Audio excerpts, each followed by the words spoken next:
Assalamualaikum bosku, welcome to my channel. Sebelum menonton, jangan lupa subscribe, nyalakan dulu loncengnya, dan jangan lupa like dan komen. Dan jangan lupa ambil posisi rebahan kalian. Untuk kalian selamat menyaksikan. Bahkan layar pelindung ajaib yang dibentuk oleh armor mithril tingkat legendaris tidak dapat menghentikan kemampuan tarik dari tungku spiritual suci.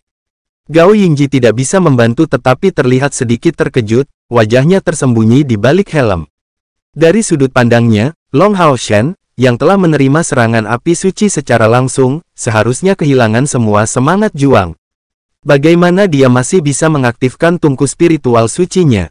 Tapi apakah Long Hao Shen benar-benar kehilangan semangat juangnya? Tidak. Dan pada saat yang sama rekan satu timnya melancarkan serangan paling kuat mereka, sebuah perubahan juga muncul padanya. Seluruh tubuhnya berubah menjadi imaterial, ditembus oleh cahaya terang. Api emas yang menyilaukan naik di atas tubuhnya dan sepasang mata emasnya masuk dan mengirimkan kecemerlangan yang luar biasa. Jika seseorang menilai keadaannya saat ini, maka, dari sudut pandang eksterior, dia tampak seperti Gao Yingji, sepenuhnya menggunakan tubuh brilian dan bermandikan cahaya suci yang suci. Energi spiritual elemen cahaya tak terbatas keluar darinya, sejauh ini melebihi kekuatannya dalam kondisi normal. Cahaya terang masuk dan keluar darinya dengan kecepatan yang intens, membawa perasaan ilusi, dan pedang yang berat berada di posisi sebelumnya dari perisai Roh Kudusnya. Pada saat yang sama dia mengaktifkan tungku spiritual sucinya, Long Hao Shen berteriak keras, meluncurkan serangan ke arah Gao Yingji yang mengenakan armor yayasan mitrilnya. Secara alami, Long Hao Shen tahu bahwa, tidak peduli bagaimana caranya, dia harus menemukan cara untuk melawan Gao Yingji. Dia juga tidak yakin tentang apa yang terjadi pada tubuhnya, atau bagaimana kekuatannya tiba-tiba meningkat. Namun, dia merasa bahwa Keir tidak dalam keadaan normal. Keir adalah yang paling dicintainya yang ingin dia lindungi sepanjang hidupnya, bagaimana dia bisa membiarkannya menjadi orang yang menghadapi Gao Yingji yang tangguh. Menghadapi musuh yang kuat dan menghalangi mereka di depan, ini adalah tugasnya sebagai seorang ksatria dan sebagai seorang pria. Akibatnya meskipun dia menyadari perbedaan di antara mereka, dia masih memilih untuk sekali lagi menggunakan tungku spiritual suci, dan selanjutnya beralih ke pedang Blue Rain, Hibiscus of Light, memilih untuk menyerang lawan. Tidak masalah jika semua orang terguncang oleh armor mithril tingkat legendaris itu, sebagai kapten, dan sebagai jantung tim, dia tidak bisa. Dia harus bertindak lebih dulu, untuk membangkitkan keberanian rekan satu timnya. Pedang Blue Rain, Hibiscus of Light bergoyang, mengambil bentuk gelombang seperti riak sementara sepasang cahaya berwarna biru berkabut dan emas sedang dipancarkan. Kemudian, pedang berat di tangan Long Hao Shen tiba-tiba menghilang, bayangan emas dan biru samar menjadi terlihat. Mereka tampak seperti aliran air dan aliran cahaya yang terjalin satu sama lain, mengarah langsung ke Gao Yingji. Pada saat yang sama, api suci-suci di tubuh Long Hao Shen dinyalakan sebelum padam seketika. Perasaan imaterial menghilang pada saat yang sama. Karena itu, dia jatuh selangkah ke depan, tetapi menggunakan pedang Roh Kudus untuk berdiri teguh. Pada saat yang sama, Keir dengan tenang bergerak di sisi lain, cahaya hitam meledak dari atas kepalanya. Aura yang sebelumnya abu-abu mengelilingi tubuhnya langsung berubah menjadi hitam, tampaknya berubah menjadi niat membunuh murni, mencapai perubahan yang mencengangkan. Adapun Gao Yingji yang mengenakan armor mithril tingkat legendarisnya, lapisan tebal cahaya keperakan yang meningkatkan pertahanannya menghilang. Gao Yingji baru saja merasakan sensasi tersedak di seluruh tubuhnya, mengalami kesulitan untuk menahan niat membunuh yang menakutkan itu bahkan dengan bantuan armor mithril tingkat legendarisnya. Ini bukan serangan material, tapi niat membunuh belaka. Bagaimana gadis ini bisa memiliki niat membunuh yang begitu menakutkan? Gao Yingji mendengus, dan yang mengejutkan seseorang, mundur setengah langkah. Pada saat ini, dia berada dalam keadaan yang sangat pasif, dengan keberadaan tungku spiritual suci, dia tidak memiliki cara untuk melancarkan serangan yang ditujukan ke Keir. Memang, tungku spiritual suci ini tidak akan cukup untuk mempengaruhi tekadnya, tetapi ancaman yang dia rasakan dari Keir terlalu menakutkan, sampai-sampai dia bahkan tidak berani kembali untuk memberikan tanggapan kepada Long Hao Shen yang meledak dengan serangan aneh, hujan biru, kembang sepatu cahaya di tangan. Keir, berhenti, katanya dengan suara dingin dan berbeda. Baru-baru ini, Cahaya gelap yang menyebar dari atas kepala Keir adalah sesuatu yang dia tidak membiarkan yang lain melihat dengan jelas, tetapi dalam sekejap ini, itu menghilang, tidak meninggalkan jejak apapun. Dengan ini, Gao Yingji hanya merasakan keringat dingin mengalir di seluruh tubuhnya. Dia tidak tahu kemampuan seperti apa yang digunakan Keir, tetapi dia benar-benar yakin bahwa, jika pukulan itu dilepaskan, tidak akan mudah dengan cara apapun untuk memblokirnya. Namun, serangan Long Hao Shen sekarang akan jatuh di punggung Gao Yingji. Cahaya berwarna biru dan emas melayang dan berputar dengan kecepatan tinggi, mengembun menjadi bentuk kerucut yang tajam dan dengan ganas mengenai punggung Gao Yingji, bertujuan untuk menembus lapisan pertahanan tebal dari armor mithril tingkat legendaris. Dengan suara po, Gao Yingji mencondongkan tubuh ke depan, kekuatan penghancur yang mengerikan meledak ke tubuhnya. Dengan tangan di tanah dan sepasang sayap di punggungnya terbuka, Gao Yingji memaksa, dengan susah payah, tubuhnya untuk tetap stabil. Namun, bagian atas tubuhnya sedikit terombang-ambing, dan dia mengeluarkan seteguk darah. Jelas, pada armor mithril tingkat legendaris di punggungnya, celah besar dapat dilihat, bukti bahwa tubuhnya telah terluka, dan di sekitar celah ini, ada sedikit celah seukuran jarum. Air menyebabkan banyak lubang, cahaya yang luar biasa dan menembus, itu adalah efek yang dibawa oleh kemampuan tambahan Blue Rain, Hibiscus of Light. Awalnya, Long Hao Shen siap menggunakan teknik ini dalam pertempuran untuk kejuaraan melawan Yang Wenzhao. Tetapi pada akhirnya, Yang Wenzhao tidak berhasil menahan semangat juangnya yang tangguh, dan kalah bahkan sebelum dia memiliki kesempatan untuk menggunakan gerakan ini. Sehubungan dengan hujan cerah dari pedang Hibiscus of Light yang menyodorkan, Long Hao Shen sendiri tidak memiliki banyak informasi, karena dengan tingkat kultivasinya saat ini, bahkan meluncurkan serangan ini pun sulit. Tingkat kultivasi dan keluaran energi spiritual di atasnya juga merupakan faktor dari kekuatan pukulan ini. Energi spiritual internal Long Hao Shen baru saja mengalami peningkatan tiba-tiba, dan meskipun dia tidak tahu apa yang telah terjadi, dia memutuskan untuk menuangkan energi spiritual asing ini sepenuhnya ke Blue Rain, Hibiscus of Light, untuk mengaktifkan teknik ini, keterampilan ofensif paling kuat yang dia miliki saat ini. Bahkan Long Hao Shen tidak berpikir bahwa pedang Blue Rain, Hibiscus of Light akan memiliki kekuatan ofensif yang begitu besar, untuk benar-benar berhasil melukai Gao Yingji yang dilindungi oleh armor mithril tingkat legendarisnya. Aliran cahaya keemasan dan biru mengalir kembali ke Blue Rain, Hibiscus of Light di tangan Long Hao Shen. Melihat pedang di tangannya, Long Hao Shen tidak bisa menutupi kesukaan yang dia rasakan untuk itu. Pedang ini selanjutnya diberkati dengan kecerdasan, rohnya terhubung dengannya, terhubung ke jiwanya dengan cara yang mirip dengan Hao Wei dan dia. Di udara, retakan muncul di samping Keir dan sosok tinggi dan kurus yang benar-benar berpakaian hitam muncul. Orang yang datang tidak lain adalah Master Aula Kuil Assassin, pahlawan dari langkah ke-9 dan pemimpin aliansi sekunder Seng Yue kakek Keir. Seng Yue benar-benar mengabaikan semua orang dan menatap kosong pada Keir, anak sembrono, ini hanya pertarungan biasa, bagaimana kamu bisa memanfaatkan kekuatan itu? Mungkinkah kamu lupa harga yang harus kamu bayar saat menggunakannya? Kilau abu-abu di mata Keir berangsur-angsur tersebar, dan dia menjawab dengan acuh tak acuh, kakek, ini adalah pertempuran pertamaku bersama dengannya, aku tidak ingin itu menjadi kerugian. Wajah Seng Yue tiba-tiba menjadi gelap, kamu gadis. Apakah dia begitu baik? Pantaskah kamu membayar harga seperti itu?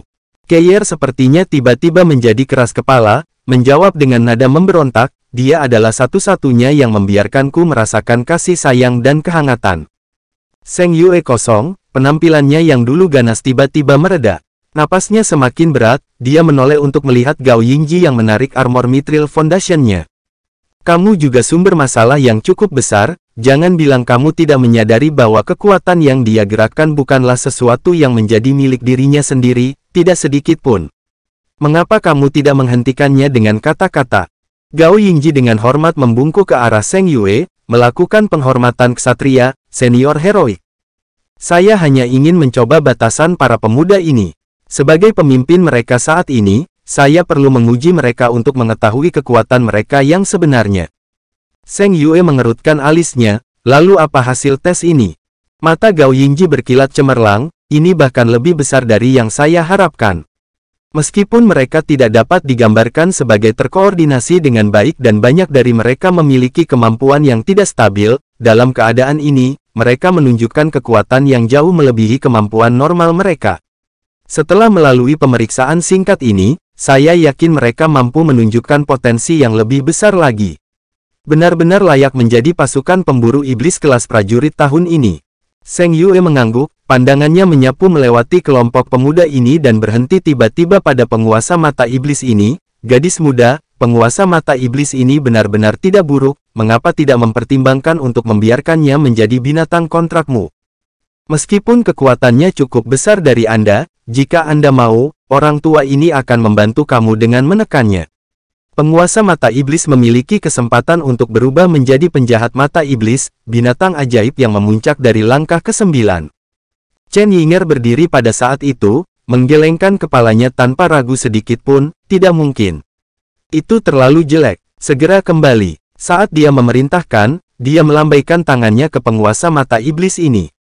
Dipenuhi dengan kebencian, itu dengan kesal memberinya pandangan terakhir sebelum pergi ke gerbang pemanggilan makhluk. Seng Yue menghela nafas dengan sedikit penyesalan, mengatakan kepadanya, mata iblis benar-benar tidak cocok untuk seorang gadis. Tetapi kesempatan untuk mengubah makhluk yang dipanggil dengan kemungkinan menerobos langkah ke-9 menjadi binatang kontrak kamu bukanlah sesuatu yang akan mudah kamu temukan. Chen Yinger menjulurkan lidahnya dan berkata, tetap saja, saya pasti tidak menginginkannya. Nenek berkata bahwa binatang yang dikontrak pribadi harus dibina sejak muda untuk mendapatkan kepatuhan yang sempurna. Yang ini sudah dewasa, bagaimana jika itu menggigitku kembali di masa depan? Seng Yue dengan acuh tak acuh berbicara kembali, terserah kamu mau. Pada akhirnya, dia bukan pembangkit tenaga listrik dari kuil spiritual. Dan apa yang tidak ingin dia ketahui adalah bahwa gadis muda ini ada di tengah pemikiran, orang jahat yang Wenzhao itu memiliki unikon cahaya bintang yang begitu indah. Jika saya mengambil binatang kontrak yang begitu jelek, bukankah itu akan menjadi kehilangan muka yang ekstrim? Seng Yue mengambil suara yang dalam, kalian anak muda benar-benar memiliki pendapat yang berlebihan tentang kemampuanmu sendiri. Mungkinkah Anda benar-benar memiliki khayalan bahwa Anda dapat mengalahkan seorang ksatria kuil? Apakah kamu menyadari apa perbedaan level di antara kalian berdua? Wang Yuan adalah seorang gadis dengan temperamen sembrono yang tidak peduli dengan siapa yang dia hadapi. Dia tidak bisa tidak memberikan jawaban spontan ini, kami baru saja akan menang. Kapten baru saja terluka melawan kami. Seng Yue mendengus dingin, baru saja akan menang. Anda jatuh dengan jumlah yang sangat besar, maksud Anda. Jika dia benar-benar ingin membunuhmu, dia bahkan tidak perlu 3 detik untuk melakukannya. Baginya untuk mendapatkan armor Yayasan Mithril, tingkat kultivasinya setidaknya berada di peringkat ke-7 dari langkah ksatria kuil. Dan apa yang disiratkan oleh fakta bahwa dia setidaknya adalah ksatria kuil dari peringkat ke-7. Ini menyiratkan bahwa energi spiritual internalnya di atas 23.000. Bahkan jika kita menjumlahkan energi spiritual internal kalian masing-masing, itu masih kalah dengan miliknya. Satu-satunya alasan mengapa dia terluka memang karena serangan itu Long Hao Chen baru saja dieksekusi, tetapi yang lebih penting, dia takut melukai Anda dan selalu dalam keadaan defensif. Kalau tidak, bagaimana Long Hao Chen bisa menarik serangannya begitu lama dengan tungku spiritual sucinya? Untuk semua panggilan, semakin tinggi langkah kultivasi, semakin jelas perbedaannya. Serangan kekuatan penuh dari pembangkit tenaga listrik dari langkah ke-7 adalah sesuatu yang hanya dapat dianggap enteng oleh seseorang dengan tingkat kultivasi saya. Adapun Anda, para pemuda ini tiba-tiba menutup mulut mereka, dan saling memandang, heran di dalam. Energi spiritual internal, 23.000. Angka yang menakutkan. Bahkan jika mereka menjumlahkan 7 orang di seluruh kelompok, jumlahnya bahkan tidak akan mencapai 14.000. Dengan celah energi spiritual seperti itu, bagaimana mereka bisa dibandingkan? Penampilan Seng Yue jatuh untuk terakhir kalinya pada Keyer, yang paling membuat masalah adalah kamu. Itu benar, tentu saja, bahwa kekuatan yang kamu coba lepaskan mampu mengancamnya. Namun, itu pasti akan memaksanya untuk berusaha sekuat tenaga untuk menangani kamu. Alasan mengapa saya keluar bukanlah untuk membantunya, tetapi untuk membantu kamu. Jika tidak, meskipun kamu Keyer pasti akan menimbulkan luka berat padanya, tetapi kamu pasti akan mati dalam prosesnya. Keir dengan tenang berdiri di sana, tidak mengucapkan sepatah kata pun. Terhadap kakeknya ini, dia tidak memiliki perasaan yang akrab sama sekali. Long Hao Shen, ikut aku. Ada yang ingin kukatakan padamu. Penampilan Seng Yue berubah menjadi sedingin es, seperti pisau tajam, saat dia berbalik untuk melihat Long Hao Shen yang lemah. Mendengar kata-kata ini, Keir akhirnya menunjukkan beberapa reaksi, tubuhnya sedikit menggigil. Seng Yue meliriknya sebelum mengambil langkah maju. Dengan itu, sudah ada jarak 10 meter di antara mereka. Long Hao Shen mengambil senjata dan peralatannya sebelum mengejar Seng Yue dengan langkah besar. Gao Yingji menoleh untuk melihat semua orang, wajahnya yang tegas memperlihatkan senyum tipis. Meskipun saya menekan sebagian dari kekuatan saya, Anda memaksa saya untuk mengeluarkan armor yayasan Mithril saya untuk pertahanan hari ini, yang merupakan sesuatu yang dapat kalian banggakan. Akan ada hari ketika kalian akan mencapai level saya dan bahkan melampauinya. Baiklah, kalian dapat beristirahat selama setengah jam. Lalu, kita akan berangkat. Pada saat ini, Chen Yinger tampaknya telah direvitalisasi, melompat dengan lincah ke sisi Keir. Keir, kamu benar-benar kuat. Baru saja, apa namanya? Sangat kuat. Keir tidak mengatakan apa-apa, hanya menggelengkan kepalanya sebelum duduk di kursi sebelumnya, diam-diam memulihkan energi spiritualnya yang dikonsumsi. Selain Long Hao Shen, dia bertindak dingin terhadap semua orang, dan tidak banyak bicara. Ini sebenarnya bukan sikap yang dia tunjukkan dengan sengaja. Chen Yinger diam-diam meringis tidak puas kepada Keir sebelum berlari menuju Wang Yuan. Long Hao Shen menuju ke sisi lain stadion bersama dengan Seng Yue, yang menghentikan langkahnya di sana sebelum berbalik untuk menatapnya. Long Hao Shen memanggil nama pemuda ini, Seng Yue merasa tidak berani berbicara dengannya. Kata cantik dapat digunakan untuk menggambarkan pemuda tampan ini memiliki banyak kualitas khusus yang tidak ada pada orang normal. Bahkan jika Seng Yue pada dasarnya sangat pilih-pilih, dia mengalami kesulitan dalam menemukan cacat pada pemuda ini. Namun, dia masih merasa agak tidak nyaman di hatinya, tidak peduli apa yang mungkin dikatakan orang, dia tetaplah orang yang merebut cucunya sendiri. Senior heroik, Long Hao Shen mengangkat tangan kanannya untuk memberi hormat ksatria kepada Seng Yue. Seng Yue tetap diam selama beberapa waktu sebelum berkata dengan lembut, Keir, gadis ini, telah sangat kesakitan sejak dia masih muda. Saya tidak tahu mengapa kamu begitu penting baginya, saya juga tidak tahu apa yang menarik kamu padanya, tetapi kamu adalah seorang ksatria. Dan karena itu, saya berharap kamu akan bertarung bersama dengannya di masa depan dan melindunginya pada saat-saat itu. Long Hao Shen dengan tegas menjawab, saya bersumpah bahwa saya akan melindungi Keir sepanjang hidup saya. Bahwa saya akan menggunakan hidup saya untuk melindunginya. Seng Yue mengarahkan pandangan yang dalam ke arahnya, wajahnya mereda, gunakan tindakanmu untuk membuktikannya padaku. Juga, barusan, kamu seharusnya melihat kemampuan yang Keir coba gunakan. Perlu diingat bahwa kecuali itu adalah situasi kematian atau kehidupan, di mana hidupnya benar-benar terancam, kamu tidak boleh membiarkan dia menggunakan gerakan ini dengan enteng. Ini karena kemampuan itu akan membawa bahaya besar bagi tubuhnya. Apakah kamu mengerti? Pikiran Long Hao Shen menggigil. Sebelumnya, ketika Keir melepaskan niat membunuh yang menakutkan itu pada Gao Yingji, bagaimana mungkin Long Hao Shen tidak khawatir dengannya? Dia tidak menyangka bahwa Keir akan menjadi begitu kuat sedemikian rupa sehingga dia mulai memandangnya. Merenungkan masalah ini, dia menyadari, bagaimana bisakah Keir, yang hanya mencapai langkah kultivasi kelima, menunjukkan kemampuan yang begitu tangguh. Ternyata, itu benar-benar datang dengan harga yang mahal untuk membayarnya. Dia mengatakan bahwa dia pasti tidak ingin kalah karena itu adalah pertempuran pertamanya di sisiku. Keir, Keir, meskipun aku bersumpah bahwa aku akan melindungimu seumur hidup, kamu adalah satu-satunya yang mengorbankan dirimu sendiri begitu jauh. Lihat Long Hao Shen, mata Seng Yue berangsur-angsur memerah, mengetahui bahwa dia mengerti maksudnya. Sekarang pergi, dan ingat, kamu dan Keir bahkan lebih penting daripada artefak ilahi. Dalam kapasitas kamu sebagai Kapten Regu, kamu tidak boleh mengizinkan pasukan kamu dan diri kamu sendiri untuk memasuki situasi bahaya yang tidak terduga. Sampai kamu dewasa hingga usia 20 tahun, prioritas kamu adalah menjaga diri kamu dan Keir tetap aman. Setelah saat itu, kamu akan lebih dari cukup memenuhi syarat untuk membela diri. Terima kasih atas bimbingan Anda, senior yang heroik. Long Hao Shen memberi hormat kepada Zheng Yue sekali lagi. Zheng Yue mengungkapkan senyum tipis, menggelengkan kepalanya. Di masa depan, kamu bisa memanggilku kakek, sama seperti Keir. Setelah mengucapkan kata-kata ini, dia sekali lagi mengungkapkan kemampuan superiornya yang luar biasa dengan menghilang setelah mengambil satu langkah, tidak meninggalkan apapun.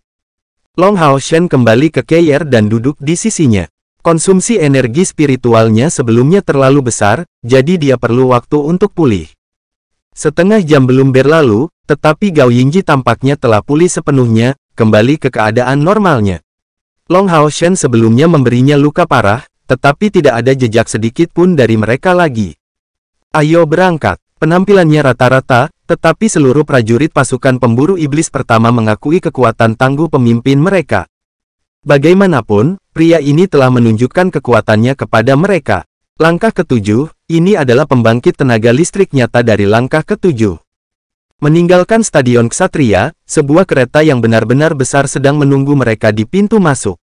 Menggunakan kata raksasa untuk menggambarkan gerbong ini bahkan tidak akan berlebihan. Kereta itu lebarnya 3 meter, panjangnya sekitar 5 atau 6 meter, memiliki 8 kuda halus yang menariknya, dan 2 pengemudi duduk di depannya. Setiap pasukan pemburu iblis yang baru dibuat akan menerima perlakuan ini. Lagi pula, tidak semua orang di antara mereka sendiri akan memiliki tunggangan, dan mereka tidak bisa melakukan perjalanan ini dengan berjalan kaki. Jika mereka melakukannya, efisiensi mereka akan terlalu rendah. Pada saat semua orang bersiap untuk naik kereta, seorang gadis muda tiba-tiba berlari ke arah mereka dari dekat. Kebanyakan dari mereka adalah pembangkit tenaga listrik pada langkah kelima, jadi persepsi mereka secara alami tidak lemah. Mereka semua tanpa sadar menghentikan langkah mereka untuk melihat gadis muda ini. Itu adalah seorang wanita yang tampak berusia 17 atau 18 tahun, kira-kira seusia dengan Wang Yuan meskipun dia terlihat lebih halus. Wajahnya yang bulat membusung dan matanya yang tampak cerdik tampak penuh dengan kepahitan. Memiliki rambut emas pendek, dia tampak gesit dan sangat cantik. Paman Tuan, apakah Anda bersikeras meninggalkan saya seperti ini? Gadis itu buru-buru pergi ke depan Gao Yingji, membuka kedua tangannya untuk menghalangi jalannya. Melihatnya, sedikit ketidakberdayaan muncul di wajah Gao Yingji yang sebelumnya dingin dan tegas. Xiao Xue, jangan berisik dan cepat kembali. Paman harus pergi untuk misi. Saya akan kembali segera setelah selesai. Tetap di rumah dan berlatihlah dengan baik. Aku tidak mau, aku ingin pergi untuk misi ini dengan paman. Aku juga seorang ksatria. Gadis bernama Xiao Xue dengan keras kepala menatap Gao Yingji. Wajah Gao Yingji menunduk. Xiao Xue, tindakanmu membuat paman marah. Lagi pula, kamu sudah tidak muda lagi, kamu tidak bisa tinggal bersama paman sepanjang hidupmu. Mata Xiao Xue berkilat dengan sedikit warna merah. Papa dan mama semua pergi. Mungkinkah paman juga tidak menginginkanku lagi? Di sebelah kanan, saya hanya ingin menghabiskan seluruh hidup saya dengan paman.